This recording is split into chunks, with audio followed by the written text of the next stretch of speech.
Daniel, hi Richard, hi Chris. Okay, we'll make a start. Firstly, thank you everyone for joining us today, and a big warm welcome to our panel presented by Hypercore and LPGP Connect, entitled "The Next Generation of Private Credit Operations." Very quickly, just want to say thanks to Daniel and Shay for having me on today, and indeed LPGP Connect for facilitating.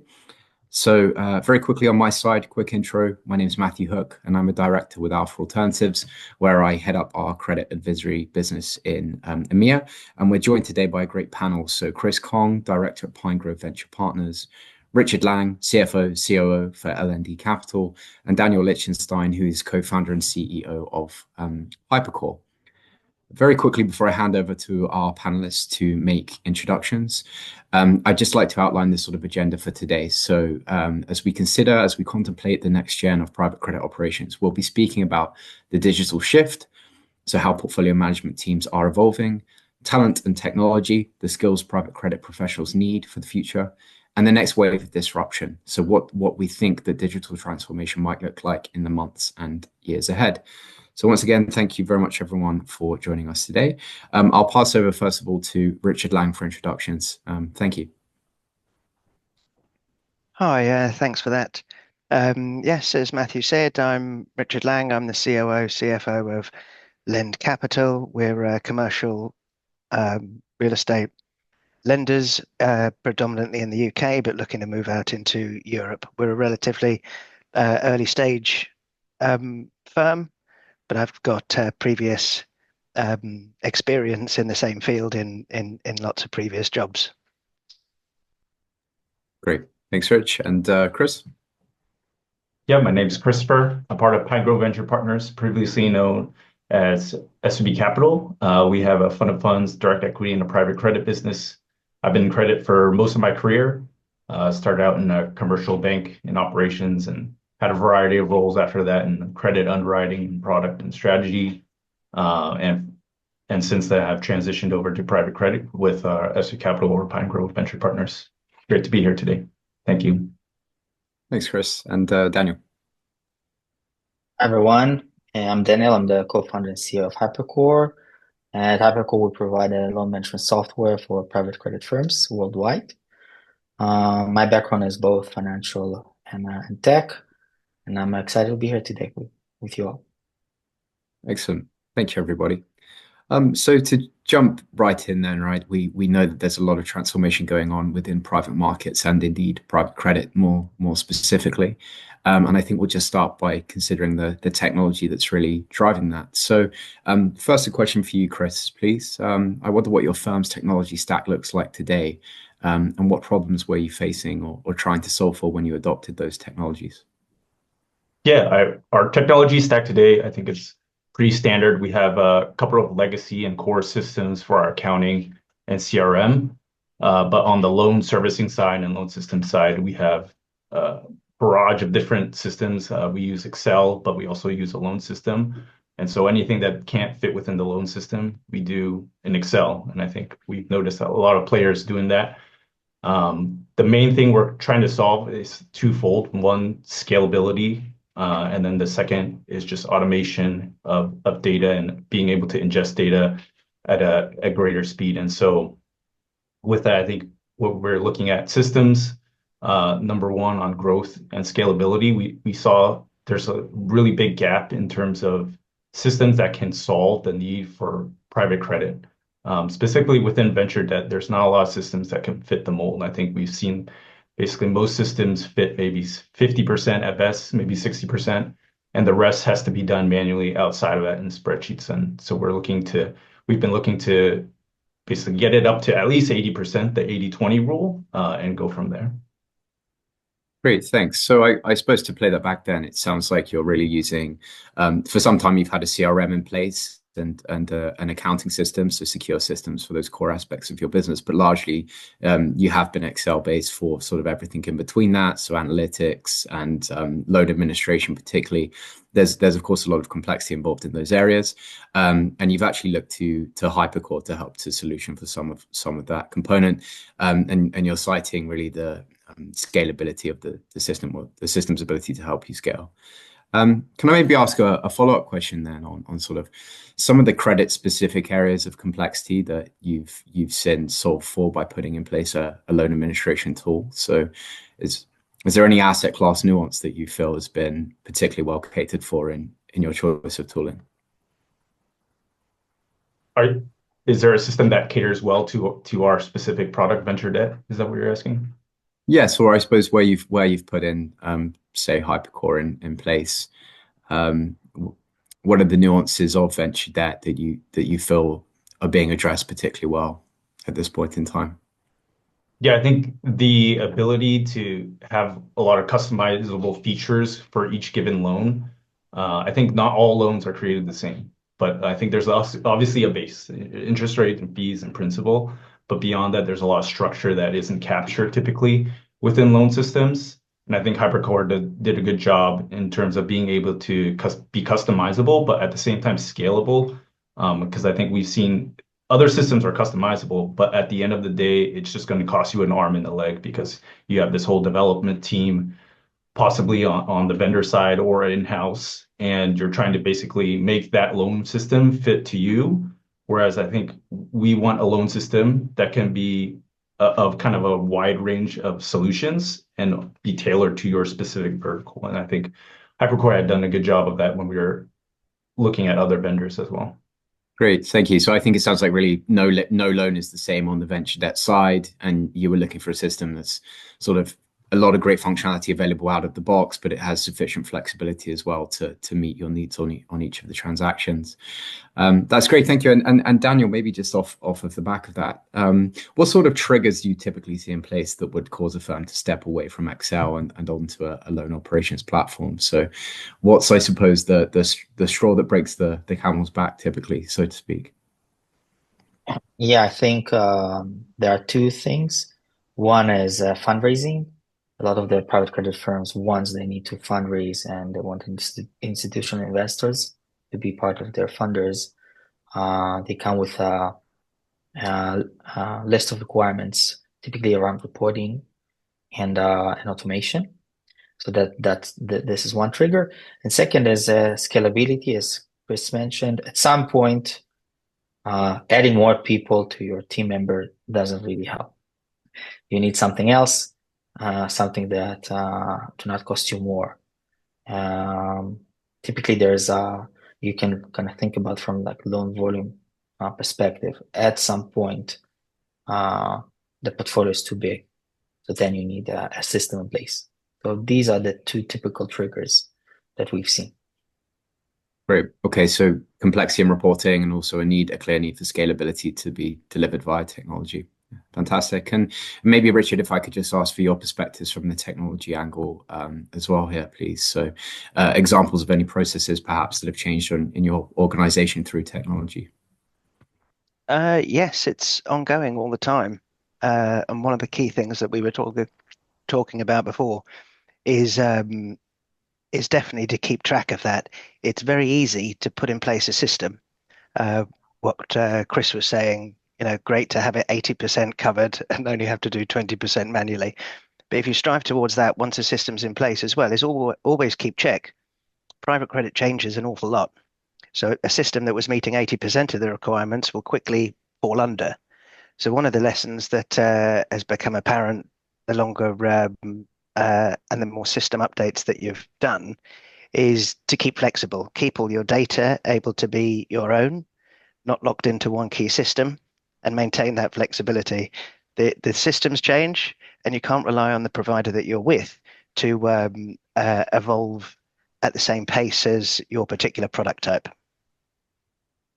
Interesting. Okay, so Richard, I suppose it sounds like you're really looking at technology to perhaps take better control of the data in-house and to reduce reliance on external parties and perhaps services. Chris, I know when we were discussing before the start of this call, you've actually used your sort of recent technology transformation as an opportunity to bring some administrative activities back in-house, which I think is an interesting decision. So perhaps you could just expand a little bit on that and how the technology has enabled you to do so. Yeah, we were using a third-party provider for servicing, like you said. And I think we realized we're spending a lot of time actually reconciling what they were calculating and what was calculated in-house. And so there's still a need basically to do it in-house because we're still reconciling the same books. And at the end of the day, when we looked under the hood, they're actually still using Excel. And so we could do Excel in-house as well. And so we decided to bring that in-house. We were doing that for a little bit until we found a new vendor, HyperCore, and we were able to automate a lot of those processes for loan servicing. And it helped enable our team to focus more on other things besides sending out invoices. And so a lot more work is able to be done not in loan servicing, but being able to, do portfolio analytics or provide some extra help on strategic initiatives we have at the firm. And so I think it's helped us obviously unburden us from being in Excel. And Excel comes with a lot of great things, but then it also has a great chance of error as well. And so we removed that as well. And so it's more accurate overall as well. Yeah. So it sounds like you'd perhaps already sort of looked under the hood of your loan administrative or fund administrative, but provider had a look at the technology that was on offer there and had made a kind of strategic decision to in-house some core activities again, and actually putting in place a sort of proper loan operation system really helped to drive home that change and to embed that change. And you've freed up some capacity. Not only have you brought those processes back in-house, but it sounds like you've freed up some capacity for teams to work on actually more value-adding pieces. Yeah, great. Which is I think a nice segue into our second of our conversation topics, which is really thinking around the people element of this change. And perhaps if I could stick with you for a second then, Chris, but what have you found as sort of the biggest adjustment that teams had to make when integrating the new digital tooling? Was there anything sort of beyond training that was really key to again sticking the landing there, I suppose? Yeah, I think one of the key things was changing folks' mindset, and that really starts at the beginning of the project, being like communicating to your stakeholders basically that this tool is not the end all be all. Like I think a lot of people think technology will solve all your problems, which it will solve a lot of our problems, but at the same time there is a human element, and I think we see that a lot talked about with AI and the change it will bring. And so I think the tool, I think it's important to communicate basically the tool is there to enable us to do more work easier, but at the same time we still need humans to either intervene or provide better insights on how that tool can be used even further. And one of the analogies I like to use is like it's going from a bike to a car, and you still need to map out your destination because at the end of the day you can go to A, B, C, and D with a bike as well, but it's more efficient with a car. But at the same time, if you don't have the route planned correctly, you're actually more or less inefficient sometimes than a bike in terms of time. In addition to that, you need fuel, which to me for a tool is like kind of like data. Now you need fuel. And so we want to make sure that fuel going into that car or the technology is good, which is the data. And so to Rich's point earlier, like making sure that your data and processes are not just reliant on one vendor. We need to make sure that those processes for data ingestion are scalable and are accurate. Yeah, great. Thanks, Chris. And I think a really nice analogy to a roadmap there. So, Rich, maybe then I could pass back to you and just some comments on sort of your technology plans for the future. If you're looking to introduce new systems today, are there any lessons from past adoption that you think could make a bit smoother going forwards? To me, was that Matthew? Yes, please, Richard. Yeah, thanks. Yes, and this was one that we were speaking about before as well. I think it is important, exactly what Christopher said there about key stakeholder buy-in, because a lot of the systems are pitched to from providers to management. Management won't be the users, but they understand all the processes and they can understand the advantages. Each person who's introduced to the system understands the advantages for them. Scalability, auditability, the compliance benefits. However, unless it's going to be that sort of who's actually at the coalface of these systems inputting the data, unless you get their buy-in, exactly Christopher's a car analogy, that is going to help them to put the data in, you're always going to get people finding it a little bit of an extra administrative task to do to adopt a new system. and always a little bit of hesitancy, perhaps, to do all their workings inside that secure environment. It's very easy, we all know, just to keep on exporting stuff to Excel, transforming it, doing your calculations, and then re-uploading it and thinking that that's your reporting rather than your actual secure tool and working environment. So it's very difficult for the system to or the developers to be aware of how it needs to be updated if people are still taking their information and workings out of the system and then putting them back. So I guess the one thing that is vital is that buy-in from all stakeholders. So telling them that they will get to their journey faster, that it's not just an oversight tool, that it will help them manage more and be more productive.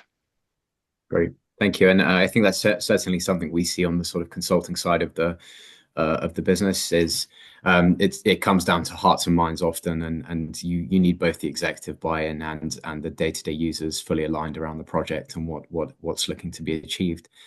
And maybe just back to you then, Daniel, on that. So obviously you've gone through this process with a number of your clients recently. What would you say are the real kind of hallmarks or criteria of success? When do you see technology implementations go particularly well? I believe it's there are two main things. One is on the client side. I think if the team has the commitment, so the team is both leadership and the actual people who's going to run the system. They are committed to the process, and they're willing to invest the time and the resources. That's key. But second is on the vendor side, and we kind of follow that guideline, is to find those low-hanging fruits.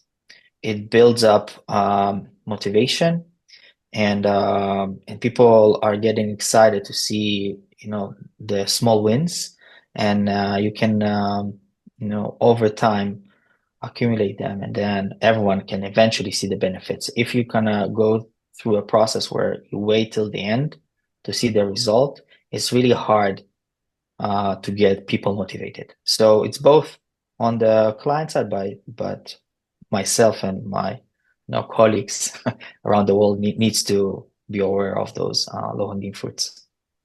Great. And yeah, definitely resonates, I think, again, with Christopher's analogy of a car or a roadmap. It's a journey, it needs to be planned. I think from our side, again, we see a lot of value in a sort of well planned out, well thought out sequence implementation roadmap. It should deliver interim benefits. There is often low hanging fruit, and that phased rollout really helps users to feel like brings down the time to value a little bit and makes it feel like they're seeing immediate benefit from the tooling, which is important, again, to meet hearts and minds, I think. Great. So I think that if we cast our eyes a little bit more into the future, and maybe I'll stay with you, Daniel, initially. What do you think are the next major technological shifts or trends that are coming around the corner? And I'm thinking here particularly from the context of loan management and loan portfolio operations. What are the trends you're seeing? Yeah, I do think that AI agent is a big next thing. It really depends on the underlying technology, because the AI platforms will progress regardless of the platforms or the loan management softwares. So the players that will actually adopt these platforms and be able to create a new interface for loan admin type of work will really benefit from it, both internally, but also their clients will really benefit from it. So I think that's really around the corner now. Great. Okay, so yeah, the continued adoption of AI within the industry, and I mean, perhaps could you be a little bit more specific around where do you anticipate the benefit there? Would it be perhaps more on the underwriting side, the compliance side, the just loan document processing? Like, really, where do you see AI stepping into the forefront and providing value, I suppose? Yeah, I think when you think about what you do, how you interact with core systems, it's a lot about data entry. And people make mistakes even with the system. They input the wrong things by mistake, create wrong numbers at the end with core systems like loan management software. If you are, especially, let's say you're a public fund, that can impact your financial statements. So if you create an interface where at the end of the day, it's not a human entering the data, it's there's a layer that kind of controls that data input. And I think you will both have less mistakes, but also it will be much more efficient because you then can make much more data entry work done. And I think that at least on the loan admin stuff, that will be a big thing. Great. So you really see perhaps technology playing as a role, or a loan management tool as playing a role of sort of that validation layer that would sit up on top of sort of data ingestion happening at scale. Just to ensure things are correct there ultimately, I think. Okay. No, thank you. And I do believe, Richard, you have a bit of a hard stop around the corner at 4:30. So perhaps I'll hand over to you. Would you mind sort of outlining sort of your vision for the future? What do you think's around the corner for loan operations again? Yeah, again, it's hard to tell. Things are evolving quite fast. So you see a lot of fintech firms pitching their loan management systems, and their capability is very good. Does it get to the 80% that, these figures that Christopher was saying earlier? But no, but they can certainly be more helpful than the legacy systems that you find yourself with. But the advancement is it's just very rapid. There are different offerings from different providers, and you can only see them getting better. Even the tech firms, even the fintech terms that the teams that are delivering them, their workforce is changing because the coding can be done by AI, and their teams are changing. So I think it pays to, again, just be very flexible. I don't think you can actually make your long-term plan as long as you know what's central to you, know what your key data and processes are. Keeping nimble, keeping contracts short. That's maybe not what providers want to hear, but I think those are key for private credit investment firms. It's not that you can fix it, that there's a rollout and then you don't worry about it. I think it's constantly evolving. So it's one that I think all operational leaders just need to keep a constant view on. Is it adequate? Listen to feedback internally and see what the options are externally. Great, thank you. And actually, I was at a sort of another well-known private credit conference last week, and one thing I kept hearing from managers was actually this point around sort of relative value, and I think the credit managers are still looking at RV and the importance of agility around their strategy and where they choose to deploy capital. I suppose what you're saying is that there's an operational undertone to that as well, which is that the technology is always adapting and evolving, and should do so around the manager's core strategy. And actually things like contract terms and familiarity with core processes, etc., are all part of that ability to move quickly and to pivot around strategies. Great. Well, thank you, Richard. I suppose just to say thanks for joining us this afternoon as well. Really great insights and great to have you on. Thank you very much, and we'll catch up soon, I hope. Yep, sorry that I've got a dash, but no, very good discussion. Thank you. Thank you very much. And maybe then, Chris, I'll pass straight back to you, but a similar from your side, I suppose. Where do you see the innovation in the months and years ahead? What are you focusing on right now, please? Yeah, I think I'm focused on two areas.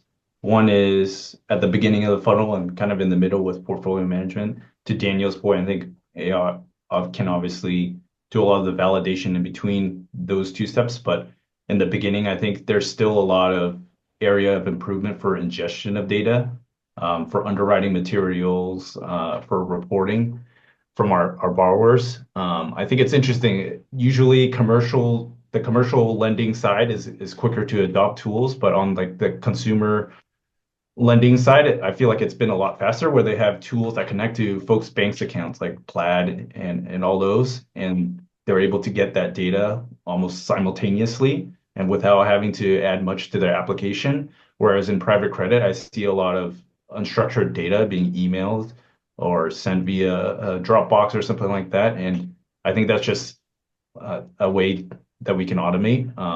It feels like it feels archaic at times, and it's a step that we can take towards with AI, with either OCR or just having some agent be involved in that point. And then on portfolio management, it's kind of similar thing where folks can connect their bank accounts and we can monitor cash balances for folks' accounts. But on the private credit side, I think we get monthly or quarterly certificates of compliance or financials, and that's actually typically a lag behind of like 45 to 60 days. And so how can we improve that reporting timeline by connecting and being automated in those processes? And so I think that's a big area that I'm looking towards. And if there's any tools out there that I'm not aware of, that I'm happy to be all ears.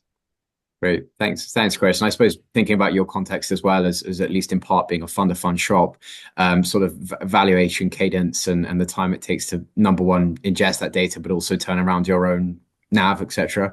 It's important, right? And every layer of the structure that you move up, that gets more and more pronounced. So I'm sure you're focused keenly on that right now. And perhaps maybe just staying with you for our final question, and I can see questions trickling in thick and fast, which is great. So thank you to our audience today. Before we do move on to Q&A, it'd be great to get your view, Chris, on sort of the biggest challenge that you think is facing private credit and private credit operations leaders today, and how you're sort of navigating, mitigating those risks right now. So what challenges do you see at the moment? In private credit in particular, I think the challenges we see around operational is again, the systems that we've seen or are available. Back to our first kind of talking point, they're not really built for everyone. I think that we've seen that there's a lot of systems for specific lending verticals, and there's not, at least for venture debt, there haven't been as many vendors that have been successful. I think what we've seen is like a lot of fixed bond trading platforms being used within venture debt, which is great for that type of private credit, but it's not great for our need. And so I think the struggle going forward, at least in terms of technology, is like a niche vendor that can kind of serve all fronts, because I think it's not profitable to be just focused on one vertical, perhaps. And maybe there is a system that can encompass a couple of different those niches and be successful. And I think finding that for not only for our organization, but for other organizations will be important. Yeah, great. Thanks. And certainly from my side, I'm seeing firms increasingly look for sort of functional breadth from their systems and asset class breadth as well. So by functional, I mean that end-to-end, front, middle, and back office support. How far into the value chain, the investments value chain, can we push a single system is a question I'm often asked. And similarly, asset class breadth as well. So that, there are many different flavors of private credit even, right? So direct lending, infrastructure debt. I think even in some cases, managers would consider ABF, lev loans, CLOs to fit in that private credit arm. There's a lot of complexity out there, and actually finding systems that can take on as much of that as possible is a key challenge still, I think. So great insights. Thank you. And Daniel, maybe over to you as well. Sort of what challenges do you see in the market today, and indeed sort of how are Hypercore thinking about and looking to tackle those challenges? Yeah, I think you can look at it from two ways. One is how broad is your product offering. So I think some of the funds would look for, as you mentioned, end-to-end, or how much can you cover from the value chain, investment value chain. But on the other hand is the depth of the product. So let's say you're focusing, on servicing, how well can you do that? And this is really goes back to what Chris said, like the different flavors. Each of the credit funds has a slightly different nuance. So it's the both things that we see as a challenge. But this is what we set to do. So we Yeah. embrace that challenge, Great. And I think you make a good point as well, right? Is always that need to balance both the kind of bandwidth of systems, but also still ultimately adopting best in class functionality as a sort of buying condition. So I still think there's a lot of appetite for point solutions that are solving very specific problems for specific verticals as well. So yeah, there's a lot of innovation happening in the tech space, and I think particularly private credit right now. Shall we? I think we're maybe running a few minutes ahead of time, but we've got a lot of questions here. So, if okay with our panelists, I think we could perhaps start to work through some of the questions, if that's okay with everyone. Great. And what I'll do is I'll try to address these in sort of groupings. I suppose the best that I can. And I think firstly, it's fair to say AI has popped up in multiple instances here. So. Just to bundle these up, Chris, Daniel, please feel free to chip in. But I wonder what specific use cases you are again seeing for AI. Maybe you could speak a little bit more and say sourcing, underwriting, finance, and accounting, and indeed how is that interacting with the kind of human element of portfolio management that we've discussed as well. That would be a great start, I think. Yeah, I can share a few use cases if you'd like. I think at least on the sourcing side, I think there's nothing really special about private credit. In that sense, you can probably use technologies that were introduced to other markets and just implement them to your own specific needs. It's much more adaptable than people think. So you can definitely grow your pipeline in a much more automated way with a lot of data enrichment. These tools are like amazing today. On the underwriting side or like structuring unstructured data, I think here there are some nuances, but it's a matter of putting the work today. In today's world, it's not a huge lift. So if fund have some tech capabilities within their, within their team, they can probably create some projects and implement those technologies in a really nice way and automate all of the manual tasks really quickly. So these are like two things that can happen immediately. I do think there is also an opportunity on analytics, but that's a bit more challenging. The main reason is the quality of data. So if your data has a good quality, you probably can automate a lot of your portfolio analytics. But if it's not, you have a different problem that you need to solve first. So these are some of the use cases that I can share right now.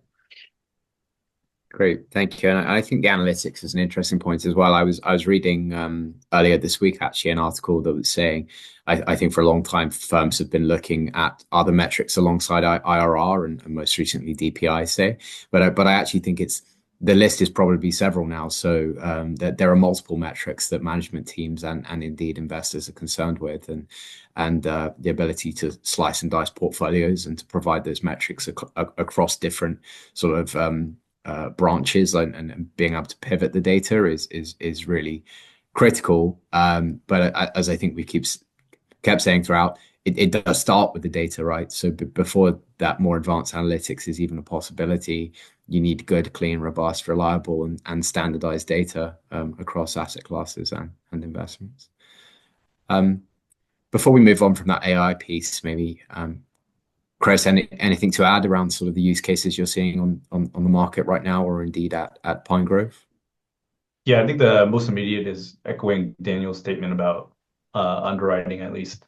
That's one area. I think we have all the data inputs, and usually it's just an associate analyst in there that adds the fluff around the language to be able to underwrite for at least an underwriting memo. And so utilizing AI to generate some of those memos, and I think obviously we're not trying to replace the analyst or associate, we're trying to enable them to be able to do it quicker and more efficiently. And so I think like obviously there's going to still be a human touch being able to concisely have a memo that gets to the point of approving a credit. But that's one big area I see. I think the second area around portfolio analytics, to you guys' point, is we also receive monthly reporting. And so why can't we just ingest that with AI, but then also have AI compare that to other firms that are outside of our portfolio and track how they're performing against the market?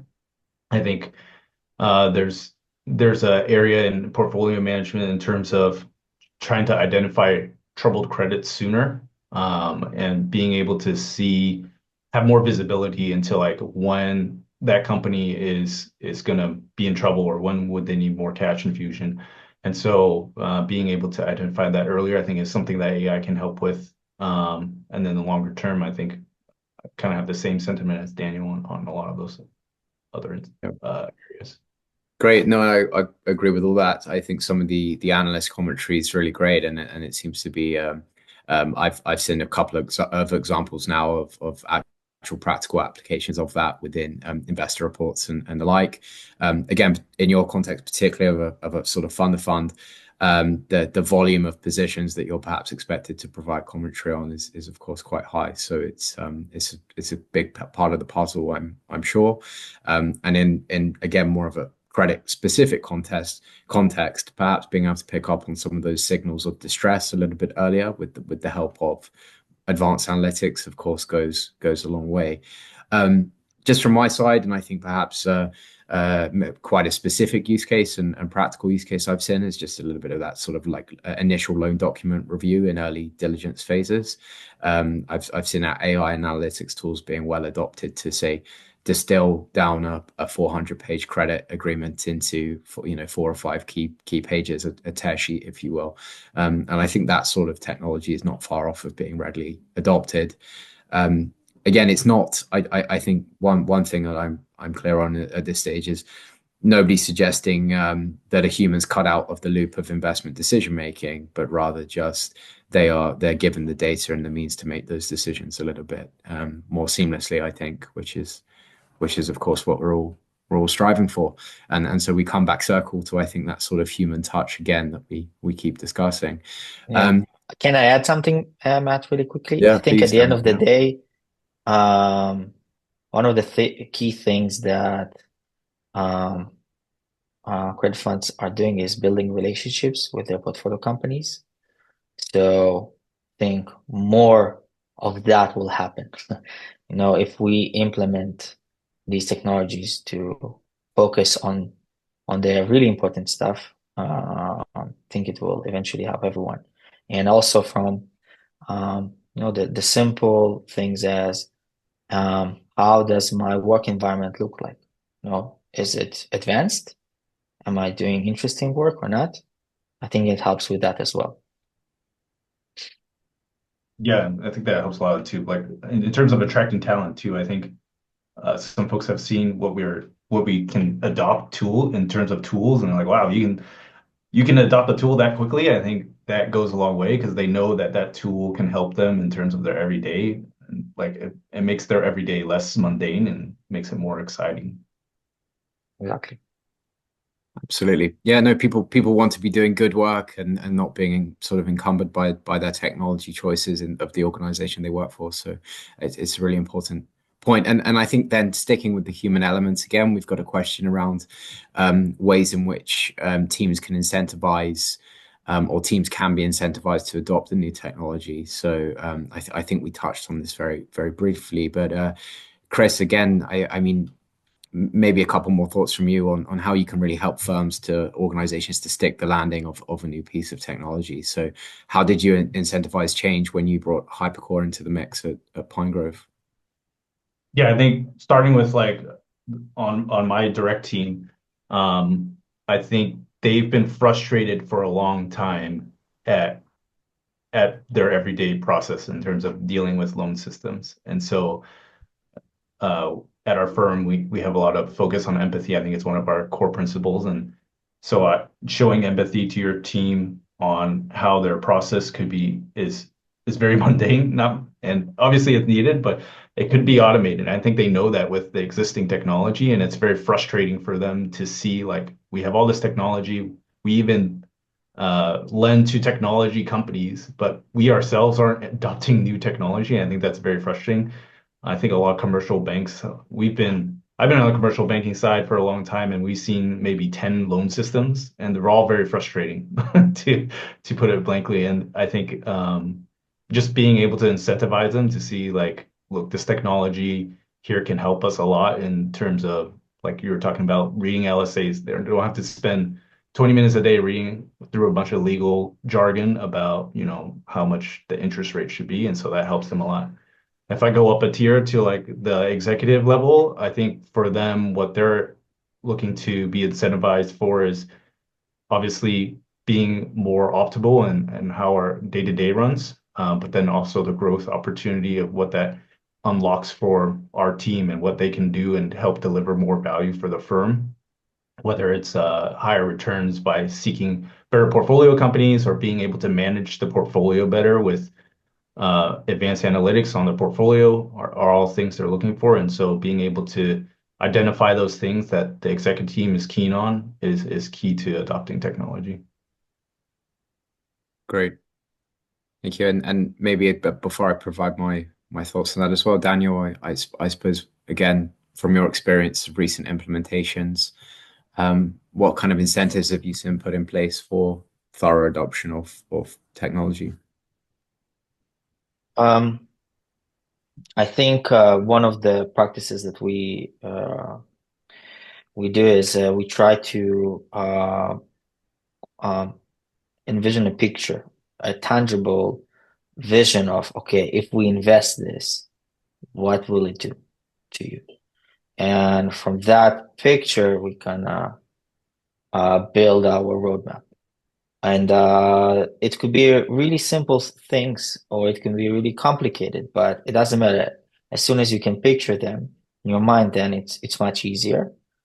I can tell you that internally, within our company, within Hypercore, we really encourage people to adopt technology because it's exciting and you want them to enjoy their work. Sometimes it's just for a small project, and sometimes it's for something really critical for what we do. And I think it doesn't matter if you are a tech company or a credit fund. You should have both these small projects, these individual ones that creates this excitement, but also be part of a big thing, the same as Chris said, it actually moves the needle for the entire organization. Yeah, no, great. That's great insights. Thanks, Daniel. And I suppose one thing that you're both calling out here is really there are two sides to the coin, as I think we've touched on a couple of times here. You have to get the users excited about the tool. And I think oftentimes, Chris, as you allude to, simply getting off of Excel sometimes is enough of a motivator. That can be tricky. That's a difficult exercise. Right? Excel is very flexible, but it doesn't have the sort of robust controls, and it really doesn't position firms for scalability in the long run. And I do think the users recognize that typically. And then there's the executive view, and I often think that actually sometimes less is more. Right? It's just about having that dashboard view, that intuitive view to be able to log on in the morning and get a view of your portfolio performance. And again, being able to slice and dice that intelligently, I think is a key part. Executives want to be free to interrogate the data and not sort of encumbered by the limits of the tooling. So yeah, lots going on there specifically.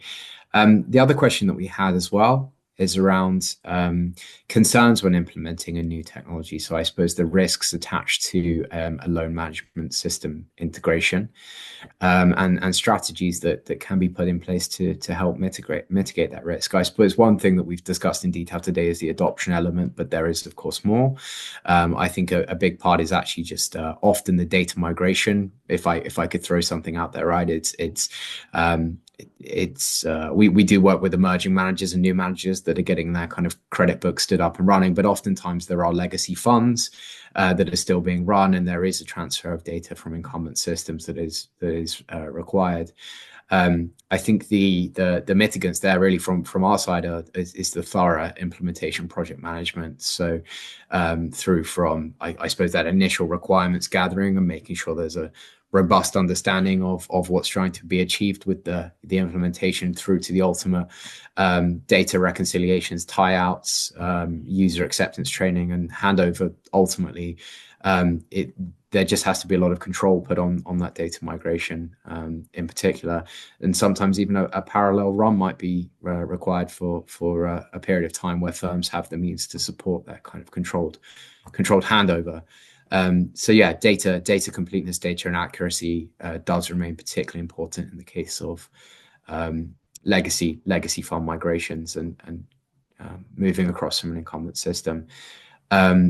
It looks like that resonates, Daniel, Chris, but I don't know if you would add anything else as far as sort of concrete risks attached to a technology implementation at all.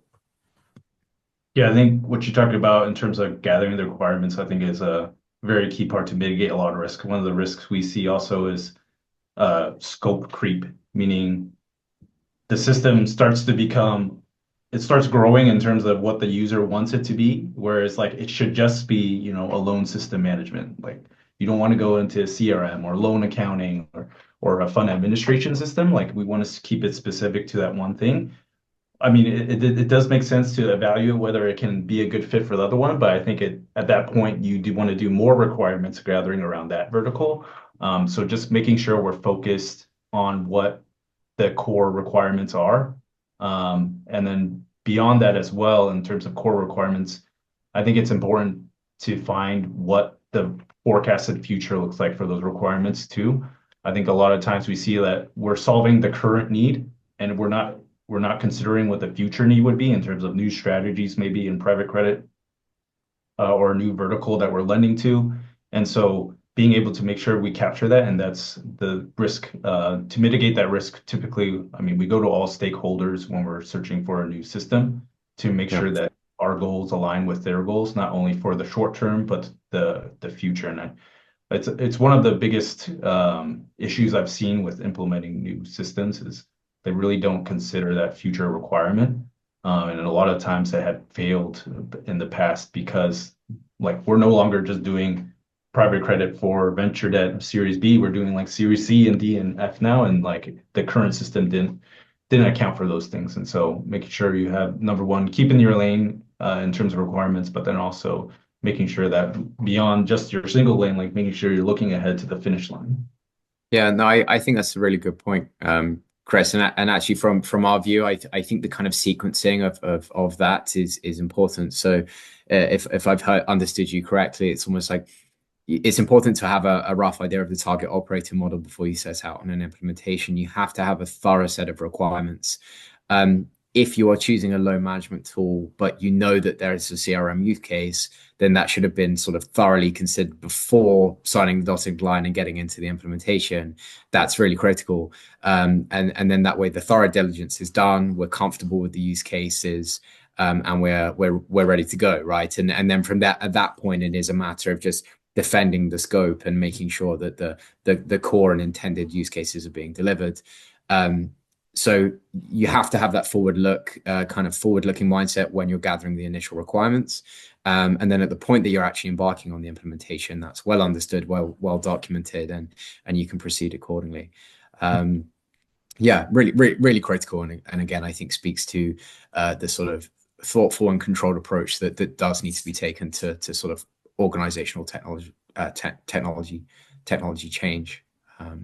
Absolutely. And Daniel, I don't know if anything to add on your side there on the sort of risks that you see from a vendor perspective.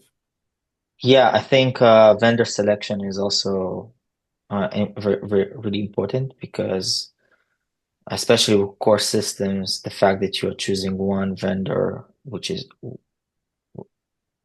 really hard to replace at some point, that is a big risk. So as you kind of think about your evaluation process, or okay, you have your list of requirements, everyone is onboarded, but now you need to actually be able to evaluate systems in the right way. That's super important. One thing that I've seen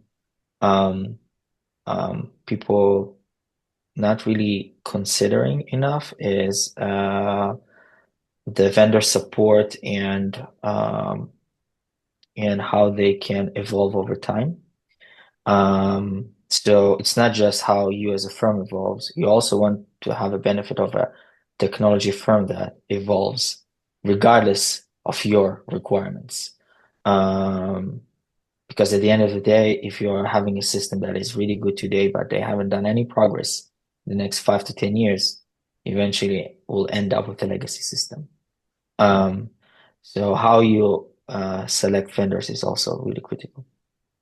And a Yeah, great just adding point. on there. Like when we were looking at vendors, it's kind of crazy. Back to the car analogy. It's like this system or car that you're gonna buy for like 500,000 or $1 million, like you can't even test drive sometimes. And so I encourage one of the risks that's one of the risks we saw. And so to mitigate that, we basically asked many of our vendors, like, can we test drive or have a trial of your system before we embark on this journey and spend millions of dollars or hundreds of thousands of dollars? And it's surprising to see the reaction of some people. Some people will literally say flat out no to you, and like that's not what we do. Some people will say maybe. Some people will say no, or say half answer you. But I think that is a really valuable question to ask your vendors, because at that point you can see what they can provide you, and the how fast they provide you will kind of dictate like how your service will be going forward. And so I think I've seen a lot of vendors like, okay, like we can't give you a trial, but we can book the loans on our system. But them booking your loans on their system takes like maybe 2 or 3 months, and that's an indication that any changes that you're going to ask them for the future are probably going to take longer than that. And so, just really, I guess the core concern for there is like, yeah, you're working with this vendor, so make sure that, to Daniel's point, that vendor is going to work for you, and the support is the same after you're being onboarded, and mitigate that risk by asking a lot of good questions, but also test driving their system. Yeah. Yeah, no, absolutely. And I suppose to echo that again from a sort of consulting perspective, what do I think good looks like from a sort of selection approach? And, it's thorough requirements gathering, it's demonstrations, workshops, and perhaps even sort of a proof of concept phase. I agree that different vendors will have a different policy there as far as, do they hand over the keys to the car, or would they prefer to perhaps control the way that you're interacting with that platform initially? But I think there's a lot of information to garner from vendors' responses to those types of questions, and you can form a view on their sort of willingness to partner, their agility to deploy, the sort of the actual amount of work that goes in behind the scenes to customizing or configuring a platform for you. So I think whatever approach is adopted, ultimately GPs, managers, credit fund managers, they have to be kicking the tires. As I think we opened with, you really have to kick the tires on the credit specific functionality, right? Like credit is a complex asset class. You don't just set it and forget it. There are loan events happening each and every day.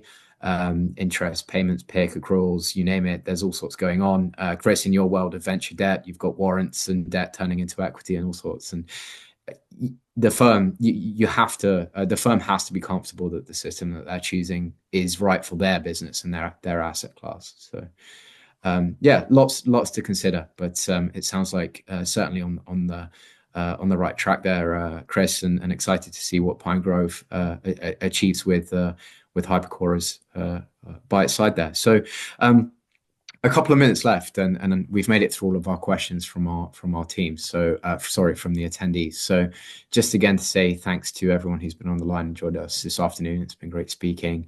Maybe I'll just hand over to you both just for any kind of final remarks before we call it a day. So maybe Chris, any final comments from you from a sort of tech credit perspective?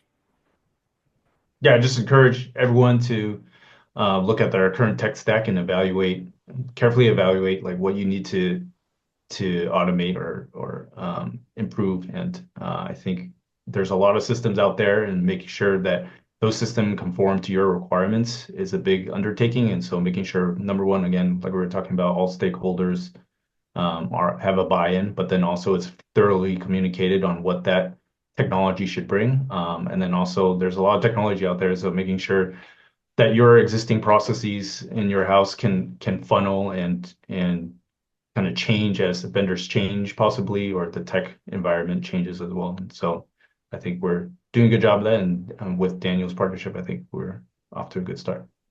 Great. No, thank you very much for joining, Chris. And Daniel, any final comments at all? Yeah, I think timing is really challenging to find the right time to adopt a new technology. I think maybe it's not really intuitive for some of the listeners, but my personal view is actually begin early instead of late, because then you have a lot of data to migrate. Things are much more complicated. You are less flexible. So specifically within private credit, my opinion is actually adopt technology early. But I'd like to say thank you to you, Matt, as well. And Chris, really enjoyed the time with you. Great. Okay.